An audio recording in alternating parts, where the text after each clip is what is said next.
JP Morgan claims an entrepreneur, Charlie Javis, duped the bank into buying $175 million startup, which was a website, which is pretty crazy when you really think about it, right? Like, that is like a crazy amount of money, right?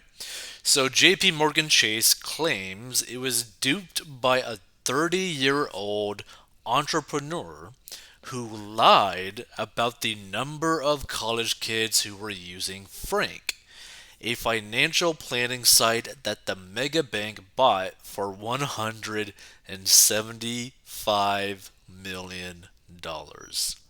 And JP Morgan Chase alleges that Charlie Javis, who was featured on the Forbes 30 Under 30 list in finance for 2019, led the bank to believe that Frank was a business deeply engaged with the college aged market segment with 4.265 million customers, according to a lawsuit filed on December 22nd, read.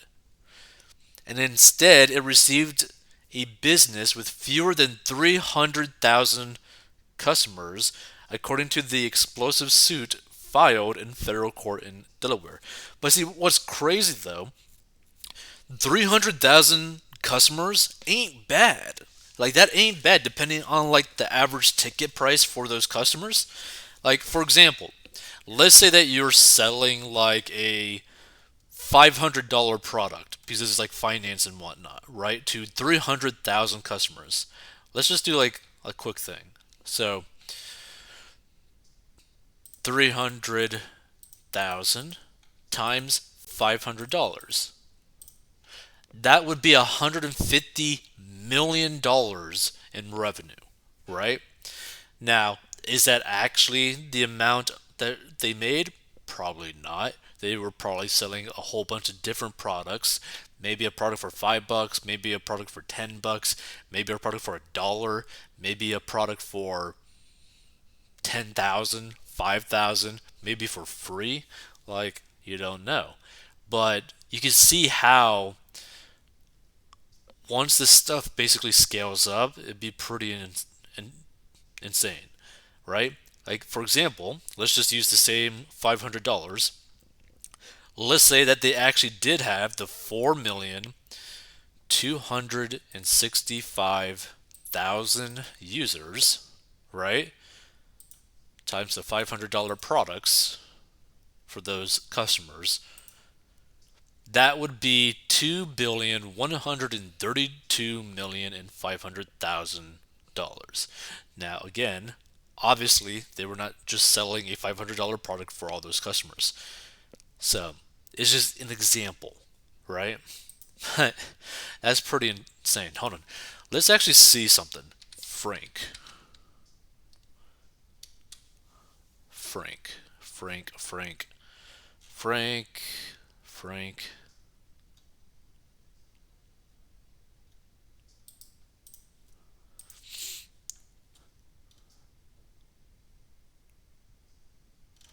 Let's see.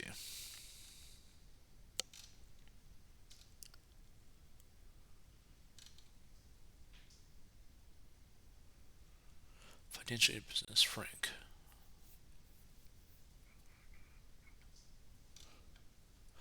Hold on. Frank websites.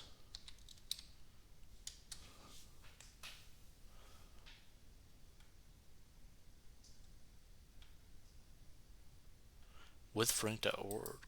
Interesting.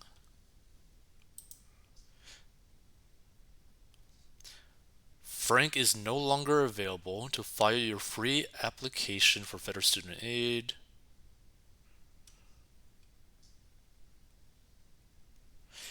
TAPD LLC, aka Frank, and Chase with Frank is a wholly owned subsidiary. Ooh, so this is the website. So their thing was withfrank.org is the actual website. That is so crazy. Completely gone. Wow. That's insane. So among Frank's backers are Mark Rowan, the billionaire CEO of Apollo Global Management, who is listed as the site's lead investor, according to Crunchbase. And the suit alleges that Javis and another executive at Frank, Oliver Amar, hired a data scientist who was paid $18,000 to fabricate a list of fake names and addresses that were passed off as customers.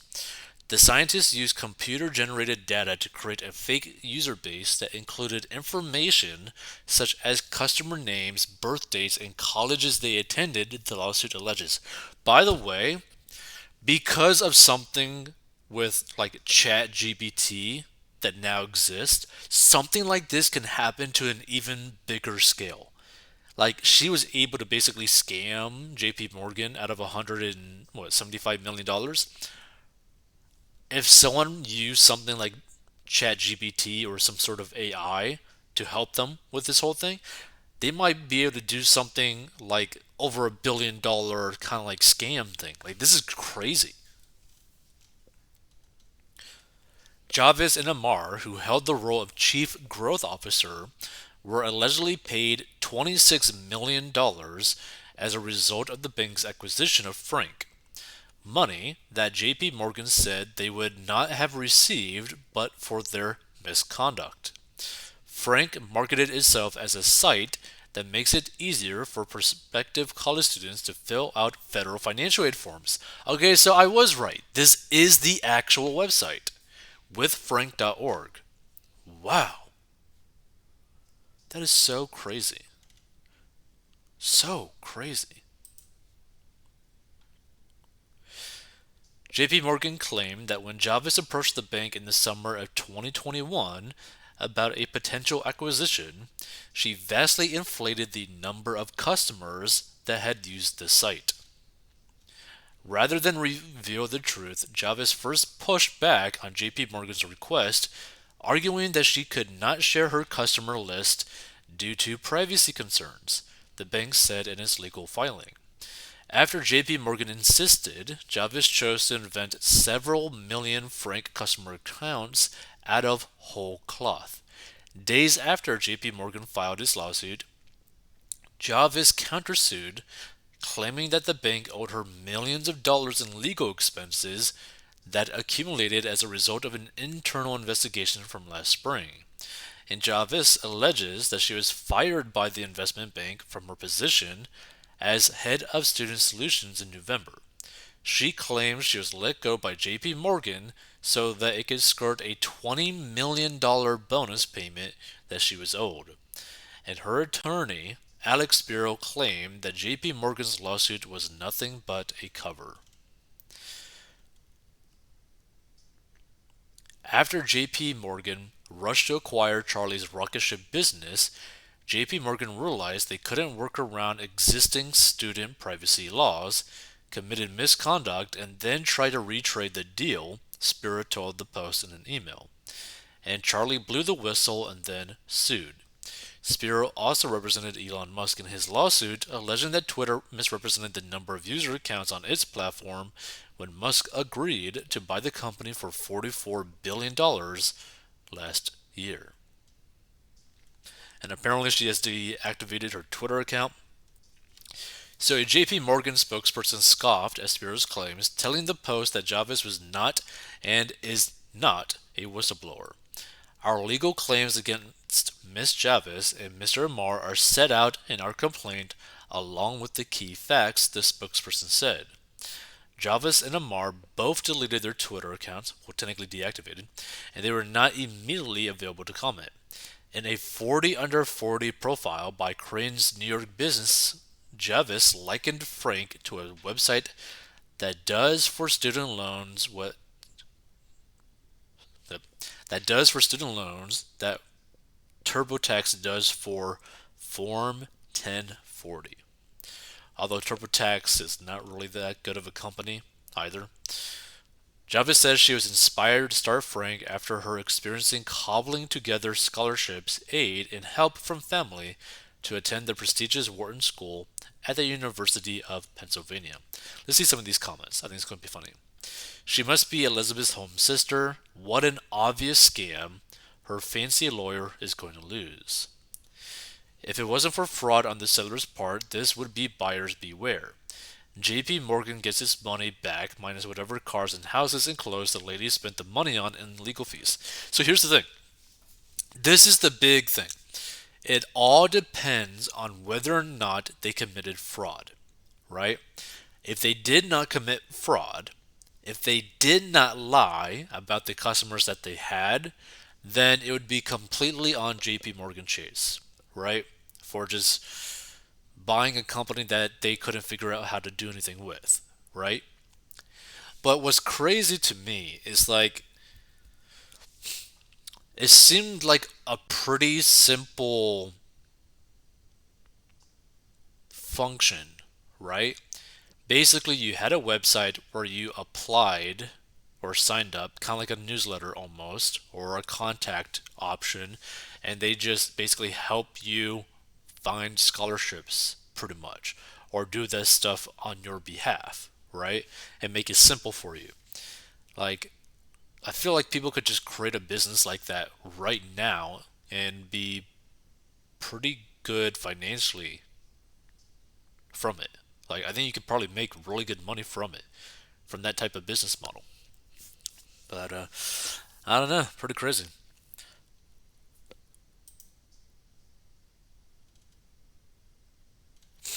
These young entrepreneurs that are really good at scamming.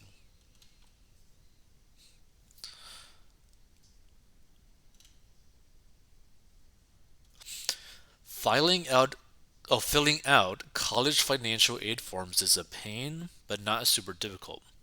But people do use H&R Block for taxes, but this seems like an incredibly niche market, though there are about 19 million currently enrolled college students, but I guess a list of contacts of that demographic would be easy to sell to advertisers, which would be the only reason to want it. Like the thing is, like yes, it's like a niche market, but it's a market that constantly gets recycled pretty much every year.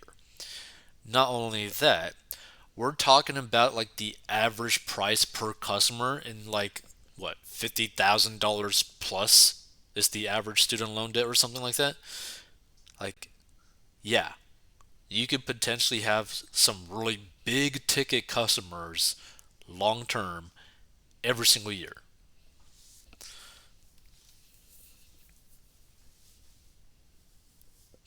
Poetic Justice. How many struggling borrowers have they turned down for a measly loan? Pretty cute. I hope she spends a few years in white collar prison. Any chance her parents are part of the well connected coastal elite? Bah, why do I even bother to Google it when I already know the answer? Anderson. Feel free to give your thoughts on this. I just think it's kind of like interesting because pretty much they were practically just buying a newsletter in a sense of college students. Like, I don't know. It's pretty crazy. But when you think about it, I mean, newsletters could do pretty well. I believe Morning Brew started off as a newsletter and they make like millions upon millions of dollars every single year. And most of that is profit margin. Like, you never know.